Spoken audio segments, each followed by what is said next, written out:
Alright, so we're just going to do a quick walk around of this Ferrari 246 GTS. It's a 1974 model year, and it does have the wide fender flares with the Daytona style seat inserts, two options rarely seen together, which makes this known as the chairs and flares model by the enthusiasts.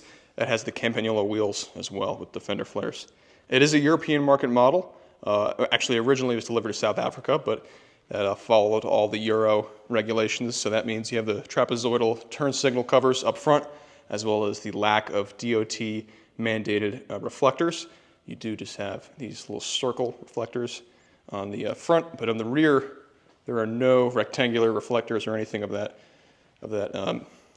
notion, and you do have the amber turn signals as well to match the front turn signals. So it's very much the pure design as originally desired by Pininfarina. You can see the interior. It has the Nero leather upholstery.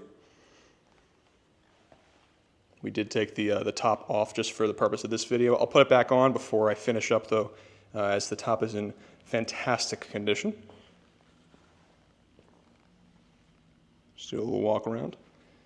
We just put some fresh Michelin XWX's period correct tire on this car. You have a 205 millimeters wide in the front and rear on 14-inch wheels all the way around. You have the nice ANSA exhaust tips.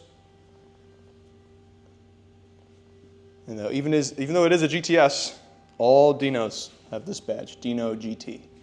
So even if they were the GTS, to the layman, they would call it a Dino GT if they were just going off the badge. I'll go ahead and just open the door here.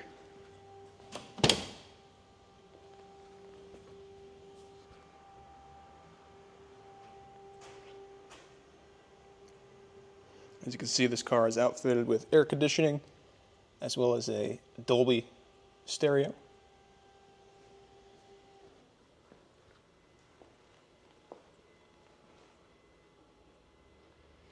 And what I'll do next, I'll go around and just open up everything that can be opened.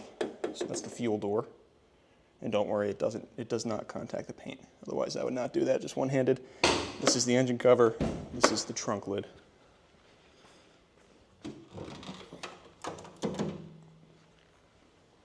Now in the trunk right now, we do have all the accessories that will be included with this car, which includes a toolkit, cover, actually a signed and dedicated Dino compendium as well by Matthias Bartz, including a Bartz report. All the factory books, even have the reflector and the spare V-belt.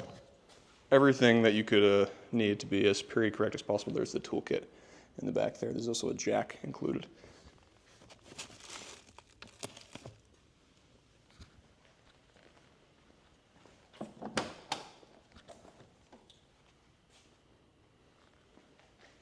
And then I'll come around to the driver's side one more time and pop the front trunk cover.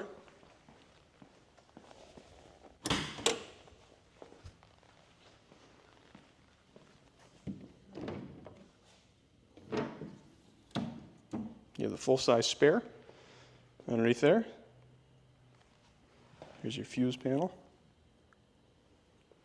And then there's the battery kill switch on this side. Windshield washer fluid bag. And this is what the car looks like all opened up.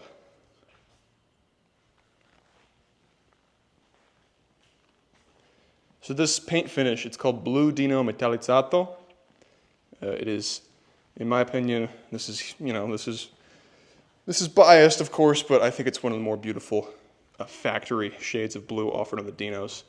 It really, it looks a little darker under moody lighting, and this is a rather flat lighting that we have on here right now, but under the sun, it pops. You can kind of see a little hint of that on the cam tail right there. It just lightens up and has a really, really nice sheen. And the paint job on this car is immaculate.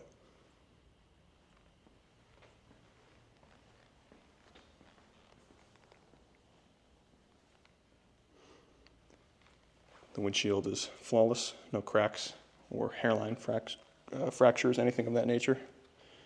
All right, and then as promised, I did go ahead and put on the Targa top. Targa, by the way, originally Porsche took the name from the Targa Florio, They were very successful. It literally in Italian, it just means plate, or almost like a placard, which starts to make a lot more sense when you realize what it actually is. Just a flat piece of roof that you take off. But anyways, there it is with the windows rolled up and the top back on, all closed up. And there it is. So if any more questions, please just let us know. We'll be happy to show you anything else in the car you'd like to see up close. But in the meantime, hope you enjoyed.